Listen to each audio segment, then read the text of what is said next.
اف حواله نمانا كهرباء نشتيماني العراقي بويا سرنوچا هيتلاينا همو تلفزيونان لتمام جهان كردستان 24 جي دنافدا ام في رومالت كين حتى بزانين بوچي حتى نوكا 4 دهيه العراق كيشا كهرباء وكيا آوه ريكا وبانان وبدهان كيشين دي ينجير خانه چار سر نبوين وان پرسان جه علي صاحب شرازای سیاسی ج بغداد پرسم جه علي تبخير هاتي كردستان 24 اماره که فرمی لسر دوی سرک وزیران پیشتر عراق مصطفى کاظمی بيجم کو سال 2021 کان گوتی ج سال 2003 حتی از لسر ده سالاته زیادتری 81 مليار دلار بودابین کرنا ميگاوات انکار به العراق هاتین خرج کرن پارچویا 1 ميگاوات یا کار به نهاتیه جهوا او پارا کی و چو کبر بوچی حتی نو که عراق کشه کار به هیا ج کشه ماستر بوچی نو که عراق یا به کار به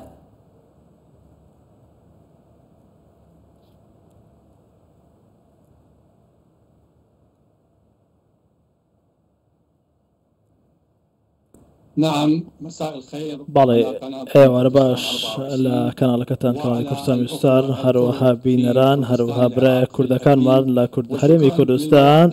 سپاستان دكين بو هلويستا ارينيكانتان لباري كا يارمتي عراق ددن بو زياد كرني كهرباء بلام ايما لهمان كادا كا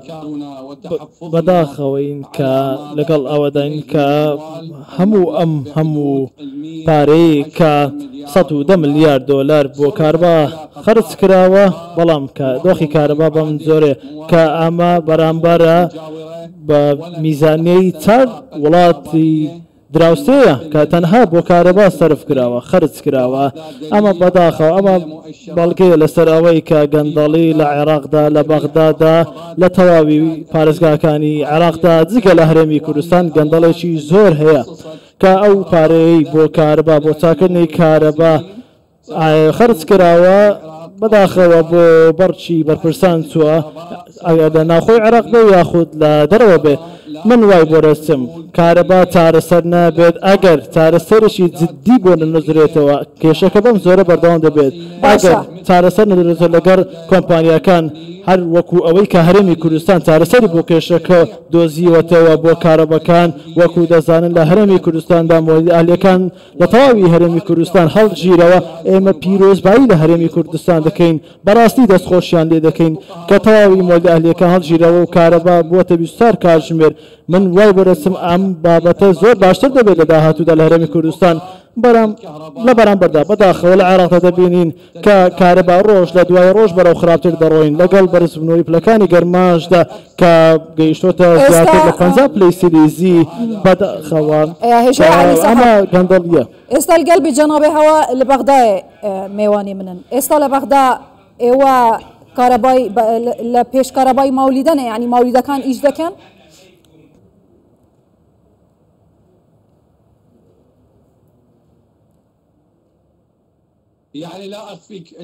بەڵێ من نایشارمەوە دەکرێت کە لە بەشێک لە ناوچەکانی بەغدا چاکرابێتەوە کە کارەبەگەڕاوەتەوە بەڵام زۆربەی ناوچەکانی دیکەی عێراق زۆری پارێزگاکان کێشەی کارەبایان هەیە کارەبا نییە لە ئێستادا کە وەزارەتیش ڕایگەیاندووە کە کێشەیەکی تەکنیکی هەیە بەهۆی کێشەیەکی تەکنیکیەوە ئەم کارەبا بڕە بەڵام لە بۆ چوونی من ئەوە دەڵێم کە ئەوە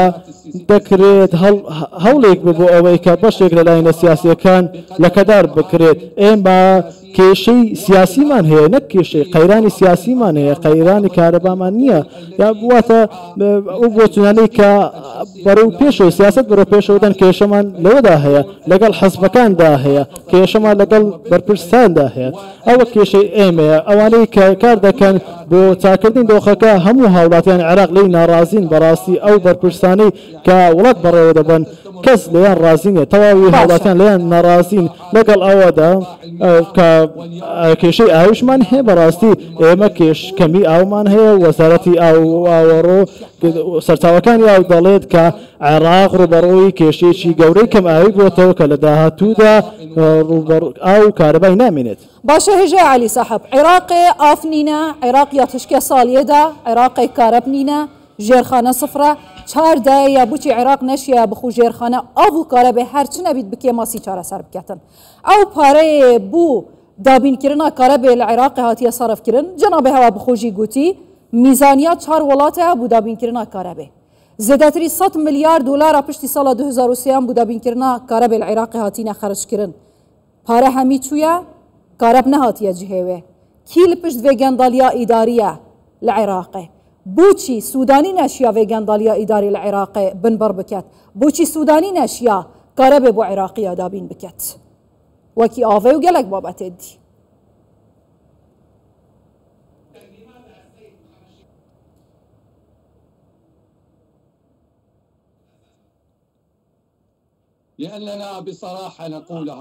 ئەمە بەڕاستی باشکرا بەڕاشکاوی دەڵێن کە وڵاتی عالی باباین چەندین دزمان هەیە چەندین بەرپرسی دزمان هەیە کە پارەی وڵات بۆ بەرکەکانیان دەبن بەداخەوە لە شوێنی ئەوەی لە بڕی ئەوەی کارەبا بۆ پەرەپێدانی کارەبا پەرەپێدانی کەرتی ئاو کەرتی پیشەسازی کەرتی پەرەپێدانی چەندین بواری دیکە بەداخەوە دەبینین لە شوێنی ئەوەی پارە بۆ نەخۆشخانەیان چەندین خزمەت گوزاری دیکە سەرف بکرێت دەبین کە پارەکە دەدزرێت وەکو دەزانین بەڕێز سەرۆک وەزیران لەسەروی هەمویانەوە ناتوانێت ئەم کێشانە چارەسەر بکات چونکە لە دوای هەموو ئەم کێشانە بەڕاستی دەتوانین بڵین مافیا هەن دەتوانین بڵین لایەنی زۆر تاریک هەن کە ئەم دەسەڵاتە بەڕێوە دەبن دەسەڵاتی بەڕێوەبردن بەڕێوە دەبن ناتوانن ئەم دۆخە کۆنتترۆل بکات تەنانەت سەرۆک وەزیران ناتوانێت ئەم دۆخە کۆنتترۆل بکات دەتوانین بڵێن کە چەندین حەزب هەیە ئەم دزیانە بەڕێوە دەبات ئەم گەندەڵیانە بەڕێوە دەبن بۆیە ئێمە دەتوانین بڵێن سەرۆک وەزیرانیش ناتوانێت کۆنتترۆلی ئەم دۆخە بکات ئەگەر ئێمە بمانوێت چارەسەری ڕیشەی ئەم کێشەیە بکەین پێویستە چەندین کەسی دیار سزا بدرێن ئێستا پرسیارێکی زۆر جەوهەری هەیە هەرێمی کوردستان وا خەریکە دەبیتە خاوەنەی کارەبا 24 دەمژمێری هەتا کۆتایی ساڵی داهاتی لە هەمی هەرێما کوردستانە یعنی یەک شار و یەک شاروچکە و یەک گوند و یەک ناحیە نامێنێ کە هاوڵاتیان لە ماڵی خۆیان کارەبای 24 دەمژمێری نەبوو بیت باشە ئێستا عێراق بوو چاوی لە وڵاتی جیرانە بوو چاوی لە ئیرانە غازی پێ بدات بوو چاوی لە ئوردنە بچێت ڕێککەوتنێک لەگەڵ بکات بوو چاوی لە شەنگەهای ڕێککەوتنێک لەگەڵ بوو نایەت ئەم کێشەیە لەگەڵ هەلیمی کوردستان پێکەوە ئەم کێشەیە لە عێراق چارەسەر بکەن خۆ هەریمی کوردستان گوتیە کۆ ئێمە ئامادەینە ئەم کێشەیە لەگەڵ عێراقی چارەسەر بکەین و حتا ئێستاش لەگەڵ بیتن کارەبا بە عێراق بدەین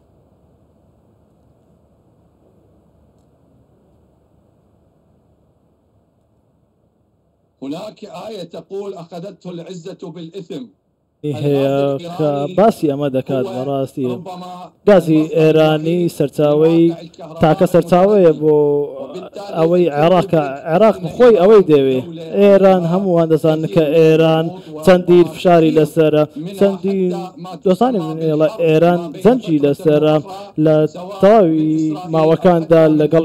ئیسرائیلدا لەگەڵ ئەمریکادا زەنجی لەسرە کێشەی لەسرە عێراق پشت ببەستێت بە تاکە سەرچاوە گاز لە ئێران ئەمە هەڵێشی گەورەیە بۆیە عێراق چارەسەری کارەبای عێراق پێویستی بە معجزەیەک نییە ئەوە هەرێمی کوردستان لە نزیک خۆتە گازی هەیە دەتوانێت لەگەڵ هەرێمی کوردستاندا پەرە بەم گازە بدەیت پەرە بە ڕێکەوتنەکان بدەیت لەگەڵ هەرێمی کوردستان بدەین بەداخەوە چوینە سعودیا چوینە مەسر چوینە ئوردن بۆ چارەسەرکردنی کێشەی کارەبا بەڵام ئەمە دۆخی کارەبای عێراقە کە دەیبینین کە باستەوە دەکرێت لە قەتەر یان لە تاجیکستان یان لە ئازەربایجان غاز هاوردە بکرێت بۆچی ئێمە بکەین تۆ لە نزیکی خۆت غاز هەیە لەگەڵ هەموو ئەمانەدا ئەمانە هەموو گەندەڵیە ئەمە ڕۆچۆتە سەر تەواوی جەستەی حکوومەتی عێراقیدا گەندەڵێکی ئاشکرایە من وای بۆ دەچم کە فشارەکانی گەل زیاد دەکات بۆ حکوومەتی عێراقی بۆ ئەوەی دۆخەکە باشتر بکرێت دۆخەکە بەرەو باشتر بکرێت بە تایبەتی شارەکانی خوار و ناوڕاستی عێراق فشارەکانیان زیاد دەکەن بۆ ئەوەی چارەسەر بکەن وەکو هەرێمی کوردستان کارەبایان باشتر بێت چونکە دەزارێن ئێمە پێویستمان بە کارەبایە باشە هێژە عەلی ساحب ئەمە هەموو کاتێکی دایەک و ژە ساڵە 2017 وەرە عێراق نەموچەی وەکی ئەرکێکی فڕێت کرد نەبوو جێی وحتى نو كجيت قال دابيتن نما موجهية نبو جهية حتى موجكي فريد كان دهان شاندت شنو تهنا به يدهان ركفتنا بيشيلت كان ياسای پیشیل کن یه دستوری پیشیل کن باشه دیسا جی سرارایوان همی زختو فشاره هرما کردستان بربکاره با 24 جمهوری و آوا 24 جمهوری جبلی افجر خانه آدهت آوا کرن جبلی به دیجیتال کرنا فرمانگهن حکومت هرما کردستانه آیا بوچی عراق نهتن جاف لهرما کردستان بکتن و سوده جوان ازمونه ورگریتن یل هرما کردستانه پیچوانه یتهن دجاتیت کن سبب چیه؟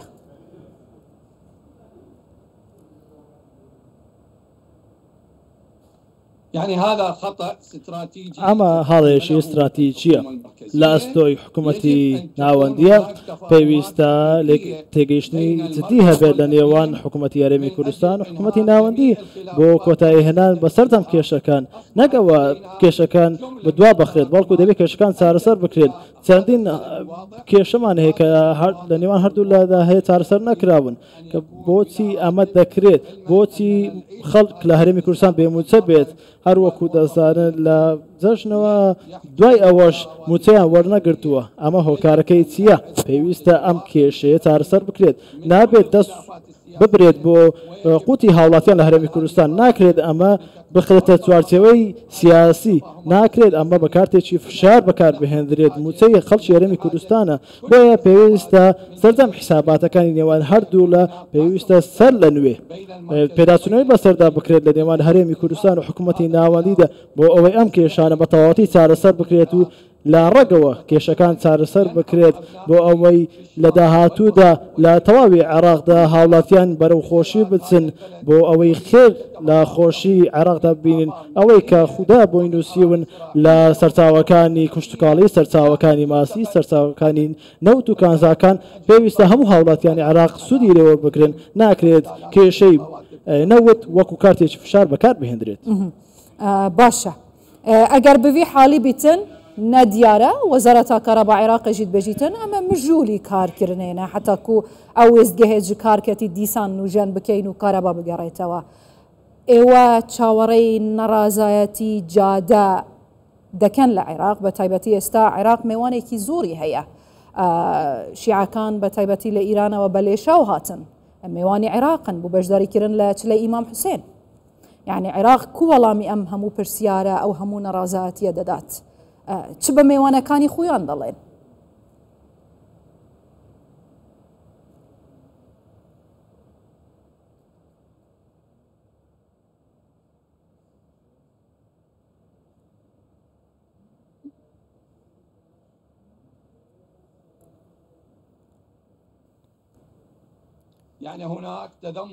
بەڵێ دەبینین کە کێشەیەک لە تەواوی سێکتەرەکانی حکوومەتدا هەیە نەک لە سێکتەری کارەبادا چونکە ئەوە کەم و کوڕێک هەیە لە خزمەت گوزاریەکاندا وەکو دەزان هەر وەکو تۆش ئاماژەت پێکرد کە چەندین میێوان هاتوونەتە عێراق و ئەم مەهزەلەیە ئەم لێسەروبەری عێراق دەبینین کە ئەمە عیبەیەکە بۆ تەواوی عێراق دوای تەواوبوونی چلەی ئیمامی حوسێنیش من وای بۆ دەچم خۆپێشاندان ئەنجام دەدرێت لەبارەی هەموو ئەو کەم و کوڕیانی کە لە وڵاتەکەدا هەیە نەک تەنها لە بواری کارەبادا بەڵکو لە بواری تەندروستیدا لە بواری پەروەردەدا لە سێکتەری ئاودا لە چەندین کێشەی دیکەی ناوجونگەکانی حکوومەتدا کە عێراقیەکان تەحمولی ناکەنی تر. قال لك سباس هجا علي صاحب شرزاي سياسي جبهداي